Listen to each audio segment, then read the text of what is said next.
സഹോദരങ്ങളെ, നരകശിക്ഷയിൽ നിന്ന് രക്ഷ നേടാൻ, നരകത്തിൽ നിന്ന് രക്ഷ നേടാൻ നബി സല്ലല്ലാഹു അലൈഹി വസല്ലം ധാരാളം പ്രത്യേകം കർമ്മങ്ങളെയും ദുആവുമെല്ലാം പഠിപ്പിച്ചിട്ടുണ്ട്. അതിൽ ഒരു ഹദീസിൽ നമുക്ക് കാണാൻ നബി സല്ലല്ലാഹു അലൈഹി വസല്ലം ഒരിക്കൽ പറഞ്ഞു, ഖുദൂ ജുന്നതകും മിനന്നാർ, നരകത്തിൽ നിന്നുള്ള ഒരു പരിച നിങ്ങൾ നേടുക, നരകത്തിൽ നിന്ന് ഒരു പരിച നിങ്ങൾ സ്വീകരിക്കുക എന്ന് പറഞ്ഞു. എന്നിട്ട് നബി സല്ലല്ലാഹു അലൈഹി വസല്ലം പറഞ്ഞു, ഖൂലു, നിങ്ങൾ പറയുക, സുബ്ഹാനല്ലാഹ് വൽഹംദുലില്ലാഹ് വലാ ഇലാഹ ഇല്ലല്ലാഹ് വല്ലാഹു അക്ബർ. ഖുർആനിന് ശേഷം അള്ളാഹുവിന് ഏറ്റവും ഇഷ്ടമുള്ള 4 കലിമത്തുകൾ, അത് നരകത്തിൽ നിന്ന് നമുക്കുള്ള പരിചയമാണെന്ന് നബി സല്ലല്ലാഹു അലൈഹി വസല്ലം പഠിപ്പിച്ചു.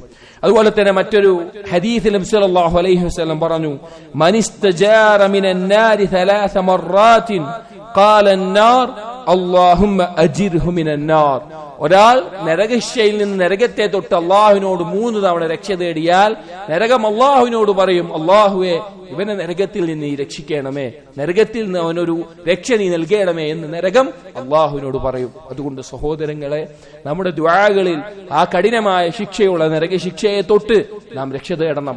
അള്ളാഹു സുബ്ഹാനഹു വ തആലയിലേക്ക് ആ നരക ശിക്ഷയിൽ നിന്ന് രക്ഷ നേടാനുള്ള സൽക്കർമ്മങ്ങൾ നാം മുന്നേറണം.